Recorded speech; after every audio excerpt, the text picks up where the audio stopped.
اعوذ باللہ من الشیطان الرجیم بسم اللہ الرحمن الرحیم رب اشرح لی صدری ویسر لی امری واحلل عقدۃ من لسانی یفقہوا قولی اللہم صلی علی محمد وآل محمد وعجل فرجہم۔ انتہائی محترم اور معزز سامعین کرام، السلام علیکم ورحمۃ اللہ وبرکاتہ۔ امید ہے کہ آپ سب خیریت سے ہیں۔ میں آپ کی ریڈر زہرا علی آپ کی خدمت میں احتجاج تبریسی کے والیوم 2 کی ریڈنگ کے ساتھ حاضر ہوں۔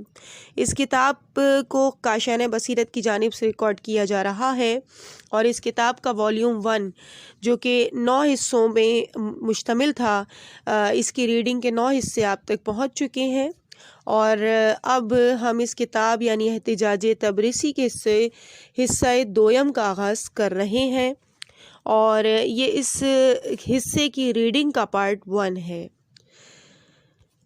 چونکہ پی ڈی ایف سے یہ ریڈنگ کی جا رہی ہے اور پی ڈی ایف میں والیوم 1 اور والیوم 2 دونوں ایک ساتھ موجود ہیں، تو ہم نے والیوم 1 کی ریڈنگ کا اختتام کر دیا تھا۔ پیج نمبر 195 سے والیوم 2 کا آغاز ہو رہا ہے اور اس پیج پہ صرف کتاب کا نام تحریر ہے، احتجاج تبریسی حصہ دویم، اور اس کے بعد پیج نمبر 196 سے باقاعدہ ریڈنگ کا آغاز ہو رہا ہے۔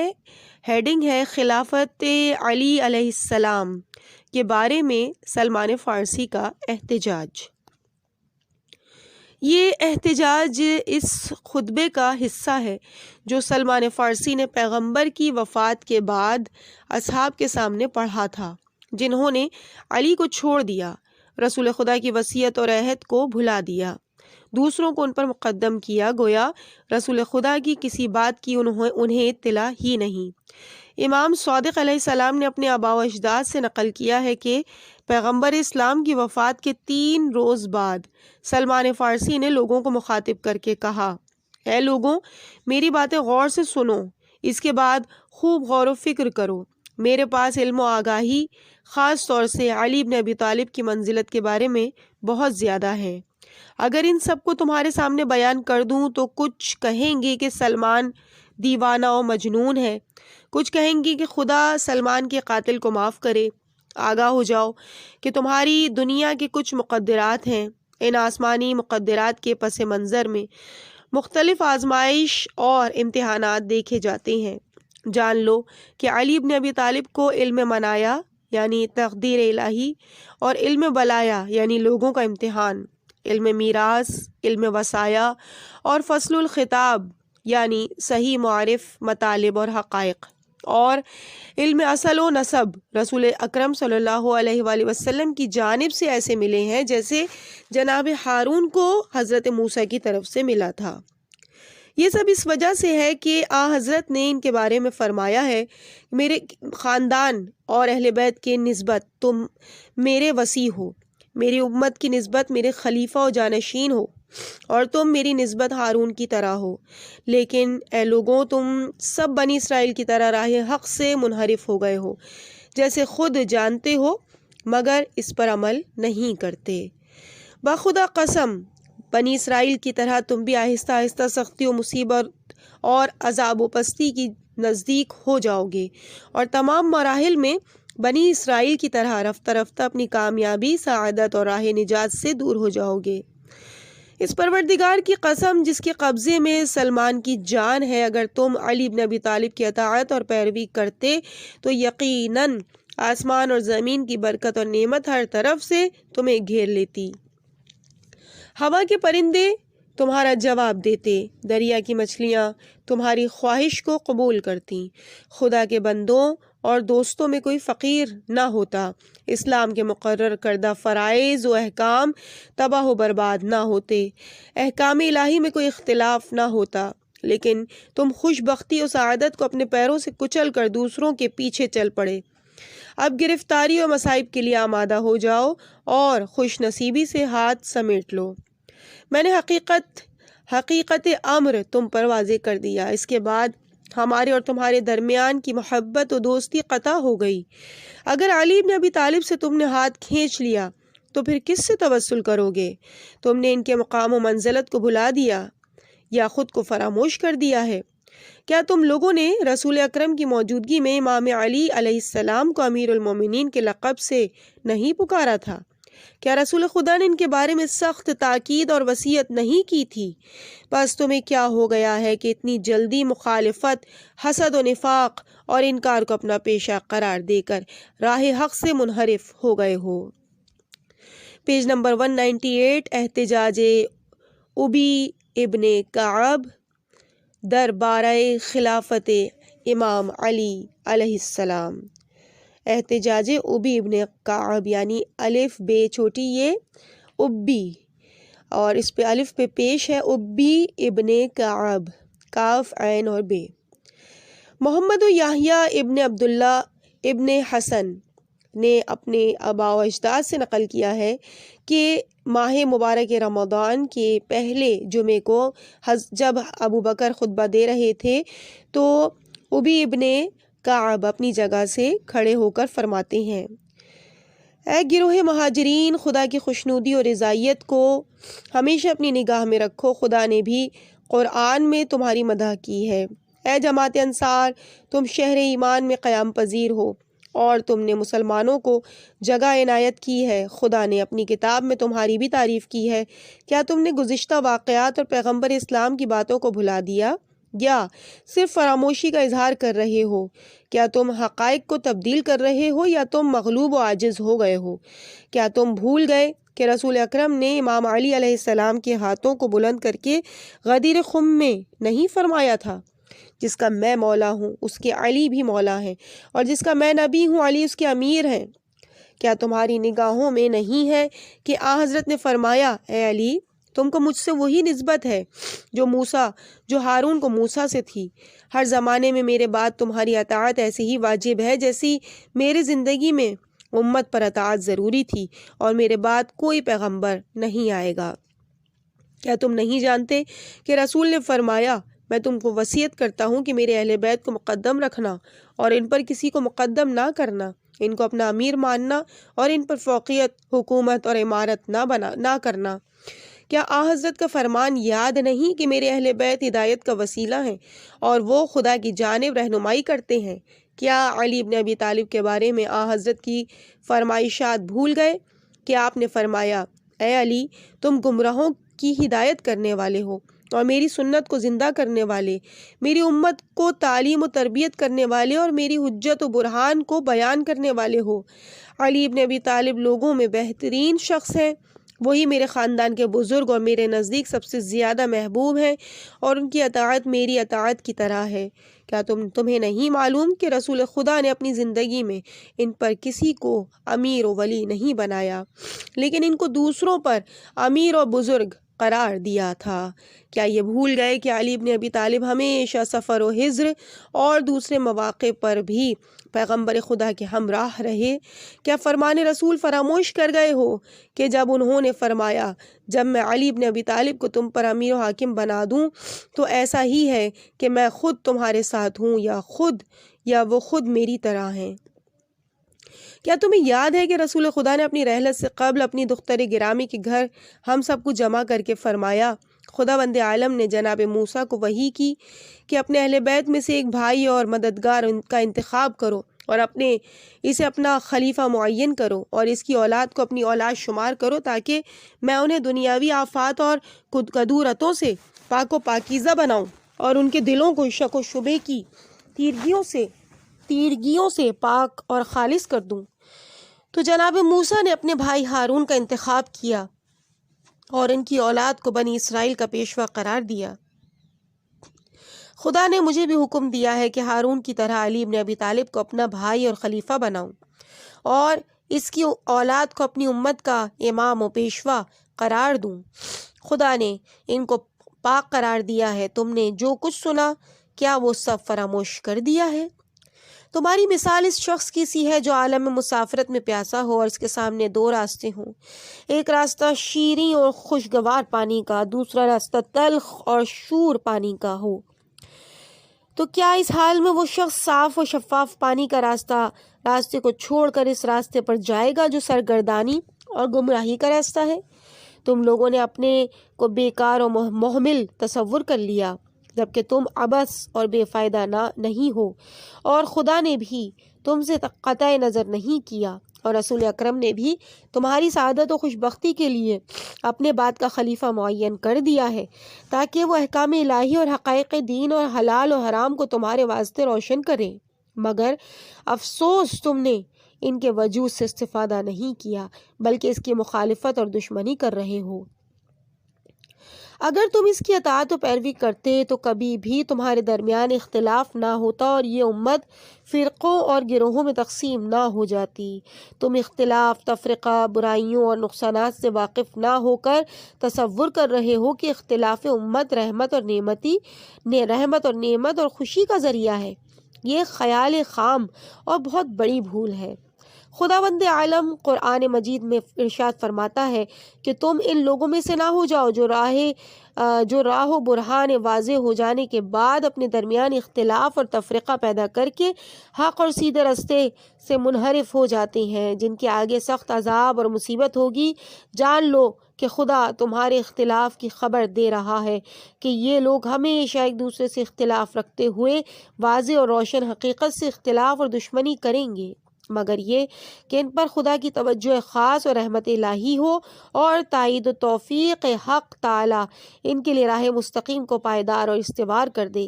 خدا نے ان لوگوں کو اسی مقصد کے لیے پیدا کیا ہے۔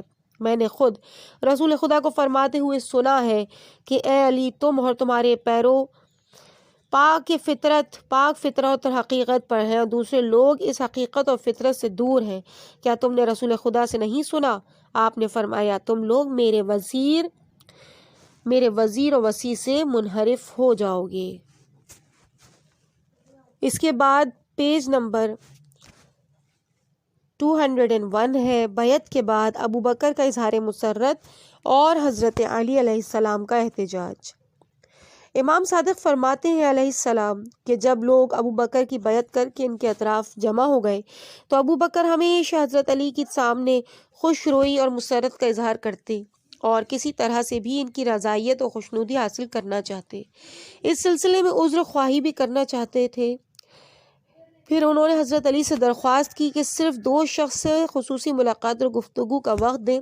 امیر المومنین نے قبول کر لیا۔ وقت معین پر ابو بکر حاضر ہوئے، کہا، اے ابو الحسن، یہ واقعہ میرے شوق و رغبت اور اقدام سے صورت پذیر نہیں ہوا۔ مجھے خود پر اعتماد نہیں کہ اس کو چلا سکوں گا اور لوگوں کے امور کو جیسا چاہیے ویسے انجام دے سکوں گا۔ میرے پاس کثرت اموال و خاندان کی قدرت اور توانائی بھی نہیں ہے کہ اس کے ذریعے اس راستے کو ہموار و استوار کر لیتا۔ اس کے بارے میں پہلے میں نے کسی سے مشورہ بھی نہیں کیا تھا، لہٰذا آپ مجھ سے کیوں رنجیدہ ہیں اور ایسا خیال کرتے ہیں کہ جو میرے بارے میں نہیں خیال کرنا چاہیے، پھر مجھے بغض و عداوت کی نگاہ سے دیکھتے ہیں۔ حضرت علی علیہ السلام نے کہا، جب تم کو اس سے رغبت و لگاؤ نہیں تھا تو تم نے کس لیے اس کو اپنے کو اس امر کے لیے پیش کیا اور اس راہ میں پیش قدمی کی؟ ابو بکر نے کہا کہ اس کی موافقت کا سبب وہ حدیث ہے جو میں نے رسول خدا سے سنی تھی کہ میری امت خطا و گمراہی پر اجماع نہیں کر سکتی۔ جب اس امر میں امت کا اجماع واضح ہو گیا اور اپنی خلافت کے بارے میں تمام لوگوں کا اتفاق دیکھ لیا تو لا محالہ اس تکلیف کو مان لیا اور پیغمبر اسلام کے فرمان کی اطاعت کی۔ اگر میں جانتا کہ اس پر عام اتفاق نہیں اور ایک شخص یا چند لوگ میری بیعت سے انکار کر دیں گے تو یقیناً اس سنگین تکلیف اور ذمہ داری سے پرہیز اور انکار کر دیتا۔ علی بن ابی طالب نے فرمایا، میں خاص طور سے اجماع امت کے بارے میں پوچھتا ہوں کہ امت کے افراد میں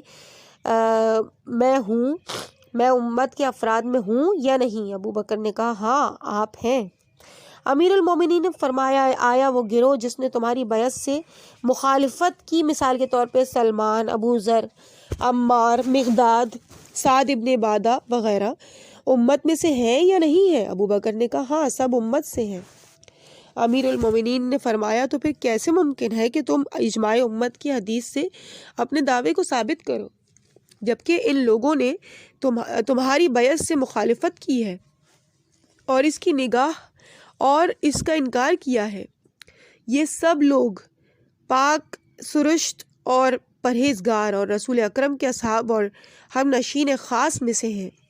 ابو بکر نے کہا ان کی مخالفت کا علم مجھے اس امر خلافت کی مقرر و محقق ہونے کے بعد ہوا، اور اس وقت میں نے غور و فکر کیا کہ اگر اس کی قبولیت کا انکار کر کے میں اس سے الگ ہو جاؤں تو اجتماعی حالات اور مسلمین نے معاشرہ کا نقشہ بدل جائے گا، اور بہت ممکن تھا کہ اکثر افراد دین اسلام سے نکل کر مرتد ہو جاتے۔ ہاں، اس امر کی قبولیت اور موافقت اس سے بہتر تھی کہ ملت اسلامیہ حرج و مرج میں گرفتار ہو کر اپنی سابقہ حالت کی طرف پلٹ جائے، اور میں خیال کر رہا تھا کہ آپ بھی اس سلسلے میں میرے موافق ہوں گے۔ امیر المومنین نے فرمایا، میرا سوال یہ ہے کہ پہلی مرتبہ کس بنیاد پر اور کس لیے اس امر کو قبول کیا؟ کن شرائط اور اسباب کے تحت کوئی شخص اس امر کے لائق اور سزاوار ہو سکتا ہے؟ ابو بکر نے کہا، خیر خواہی، وفا، استقامت، حسن سیرت، عدالت، کتاب و سنت کی علم و آگاہی، حکمت و معرفت، زہد و تقوی اور مظلوموں کی اعانت و طرفداری کی صفات کی بنیاد پر اس امر کا مستحق ہوتا ہے۔ ابو بکر نے انہی صفات پر اکتفا کی تو حضرت علی نے فرمایا، اسلام میں سبقت کا حق، دین اسلام میں جس کا ماضی روشن اور واضح ہو اور صورت و سیرت میں رسول اکرم کے سب سے زیادہ قریب ہو۔ ابو بکر نے کہا، ہاں، سبقت اسلام اور قرابت رسول اسلام کے سبب بھی ہیں۔ امیر المومنین علیہ السلام نے فرمایا، اے ابو بکر، میں تجھے خدا کی قسم دیتا ہوں، بتاؤ یہ ساری صفات اپنے میں پاتے ہو یا مجھ میں؟ ابو بکر نے کہا، یہ صفات تو آپ میں پائے جاتے ہیں۔ امیر المومنین نے فرمایا، تجھے خدا کی قسم دیتا ہوں، سب لوگوں سے پہلے میں نے دعوت اسلام قبول کیا یا تم نے؟ ابو بکر نے کہا، آپ ہم سب سے پہلے اسلام کے ساتھ تھے۔ امیر المومنین نے فرمایا، رسول اکرم کی طرف سے ان کی جگہ پر کفار کو سورہ براءت سنانے کے لیے مجھے مامور کیا تھا یا تجھے؟ ابو بکر نے کہا، آپ کے حوالے کیا تھا۔ امیر المومنین نے فرمایا کہ تمہیں خدا کی قسم دیتا ہوں کہ ہجرت مکہ سے لے کر غار اور مدینہ پہنچنے تک رسول اکرم کی جان کی حفاظت کے لیے میں نے فداکاری کی یا تم نے؟ ابو بکر نے کہا، انصافاً آپ نے جانثاری کی۔ امیر المومنین نے فرمایا، تجھے خدا کی قسم، رسول خدا کے فرمان اور تصریح کے مطابق تمہارا اور دوسروں کا میں مولا ہوں یا تم؟ ابو بکر نے کہا، اعتراف کرتا ہوں کہ آپ سب کے مولا ہیں۔ امیر نے فرمایا کہ حدیث رسول صلی اللہ علیہ وآلہ وسلم، انتا منی بمنزلت ہارون من موسیٰ، میرے لیے ہے یا تمہارے لیے؟ ابو بکر نے کہا، آپ کے بارے میں۔ مولا نے فرمایا کہ آیت ولادت میں انگوٹھی دینے کا سبب خدا اور اس کے رسول کی ولایت کے ساتھ میری ولایت کا ذکر ہے یا تمہاری؟ ابو بکر نے کہا، آپ اس کے مصداق ہیں۔ امیر المومنین نے فرمایا کہ خدا کی قسم دیتا ہوں کہ رسول خدا نے عیسائیوں سے مباہلہ میرے اور میرے خاندان اور میرے فرزندوں کے ساتھ کیا یا تمہارے اور تمہارے بیٹوں کے ساتھ؟ ابو بکر نے کہا، مباہلے میں آپ لوگ تھے۔ مولا نے فرمایا، آیت تطہیر کا نزول میرے بارے میں، میرے خاندان کے بارے میں ہوا یا تمہارے بارے میں؟ ابو بکر نے کہا، آپ اور آپ کے خاندان کے بارے میں یہ آیت نازل ہوئی۔ امیر المومنین نے کہا، اچھا، تمہیں خدا کی قسم دیتا ہوں کہ کیا تم اور تمہارے اہل بیت کسا کے نیچے موجود تھے یا پیغمبر اسلام نے تمہارے حق میں دعا کی تعلیم کی یا ہم سے تھے اور ہمارے بارے میں دعا کی؟ اے پروردگار، یہ سب میرے اہل بیت ہیں۔ ابو بکر نے کہا، اہل کسا آپ لوگ ہیں۔ مولا نے فرمایا، آیت وَيَطْمَعُونَ الطَّعَامَ عَلَى حُبِّهِ مِسْكِينًا وَيَتِيمًا وَأَسِيرًا، تمہاری شان میں اتری یا ہماری شان میں؟ ابو بکر نے کہا، آپ کی شان میں نازل ہوئی۔ امیر المومنین نے کہا، اچھا، آفتاب میری نماز کے واسطے پلٹا تھا یا تمہاری نماز کے لیے؟ جواب دیا، آپ کی نماز کے لیے۔ امیر المومنین نے کہا، لا فتح الا علی لا سیف الا ذوالفقار، آسمان سے تمہارے لیے سنایا گیا یا میرے لیے؟ جواب دیا، یقیناً آپ کے لیے۔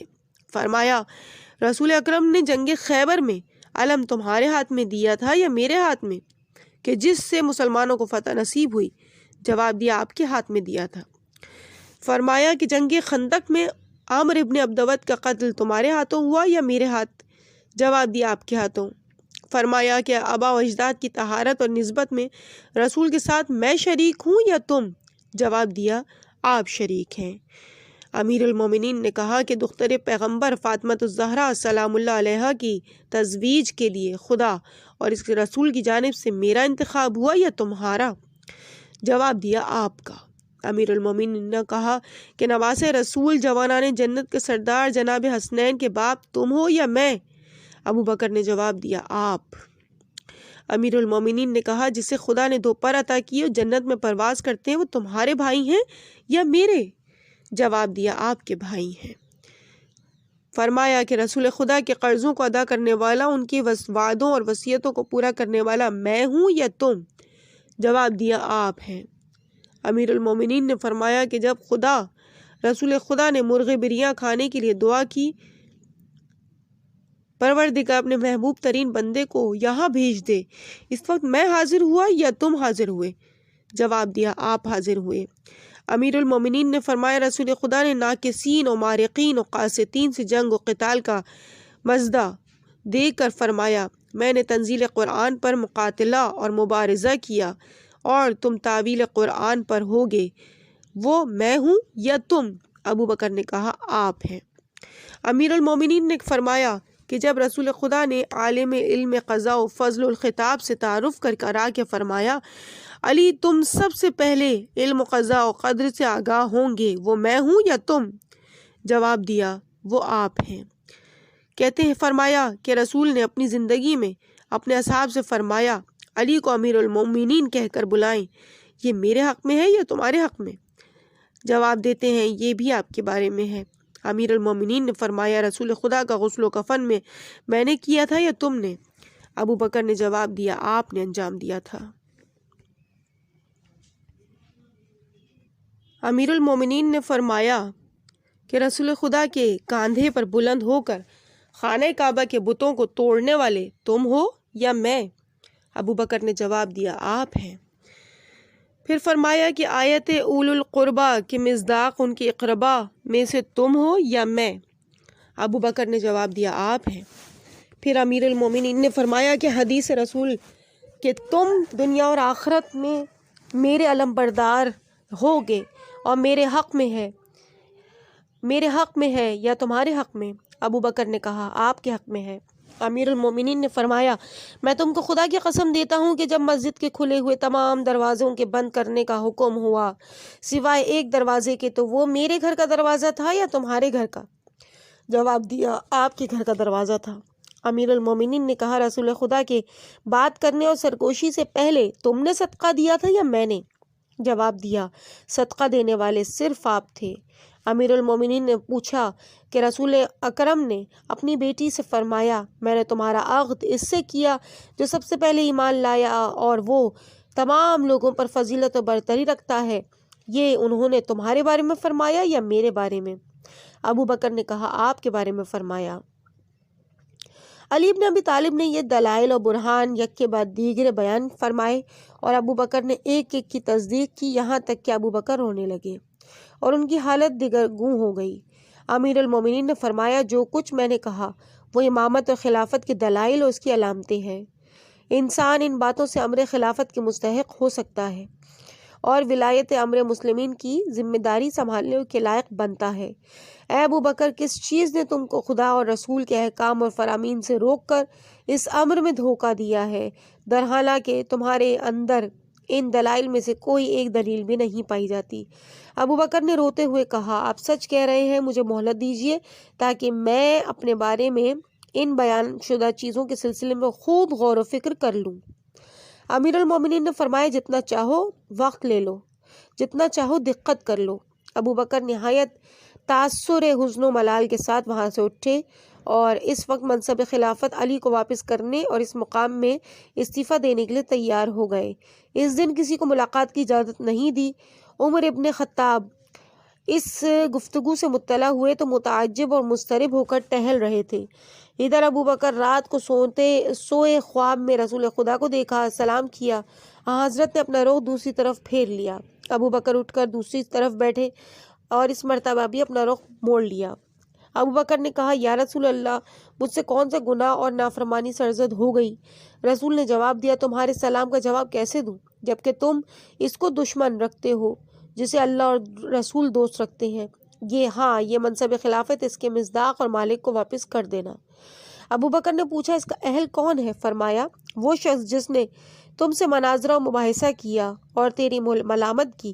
ابو بکر نے کہا ہاں میں ان کے حوالے کر دوں گا۔ لیکن جب صبح ہوئی ابو بکر حضرت علی کے پاس آئے اور اپنا خواب بیان کر کے آپ نے اپنا ہاتھ آگے بڑھائے تاکہ میں بیعت کر لوں۔ اس کے بعد علی سے معین وقت پر مسجد میں حاضر ہونے کو کہا تاکہ لوگوں کے سامنے خواب بیان کر کے سب کے سامنے خلافت ان کے حوالے کر دیں۔ ابو بکر وہاں سے نکلے، راستے میں عمر ابن خطاب سے ملاقات ہوئی۔ عمر اس کی نیت سے واقف ہوئے اور جیسے بھی ممکن ہوا ابو بکر کو اس امر سے روک دیا۔ پھر پیج نمبر ہے 209 ہیڈنگ اہل شورا کے سامنے اپنی اولیت کے لیے حضرت علی علیہ السلام کا احتجاج۔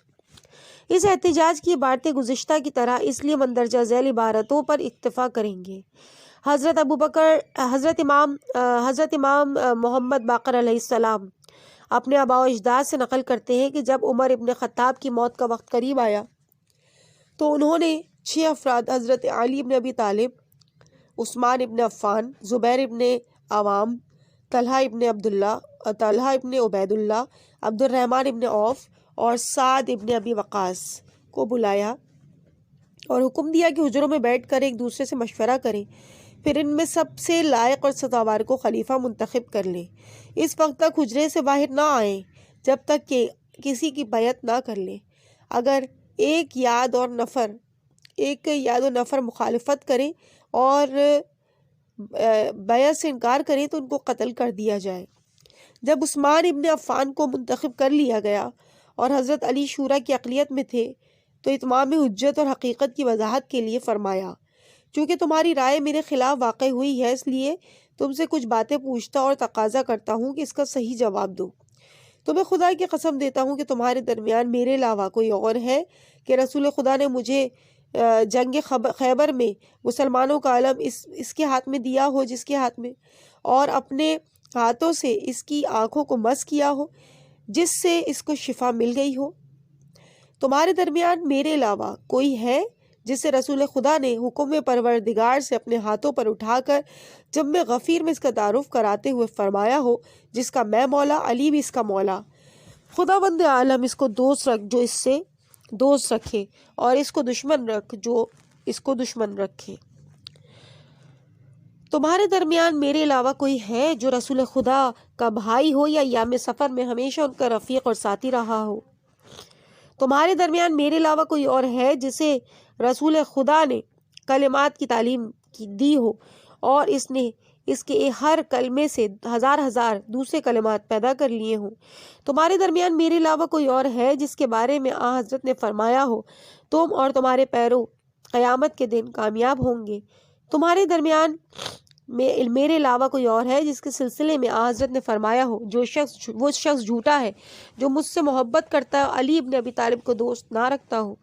تمہارے درمیان میرے علاوہ کوئی اور ہے جس کے بارے میں آن حضرت نے فرمایا ہو کہ تم فاروق ہو اور حق و باطل کے درمیان فرق کر کے ان کو ایک دوسرے سے جدا کرنے والے ہو؟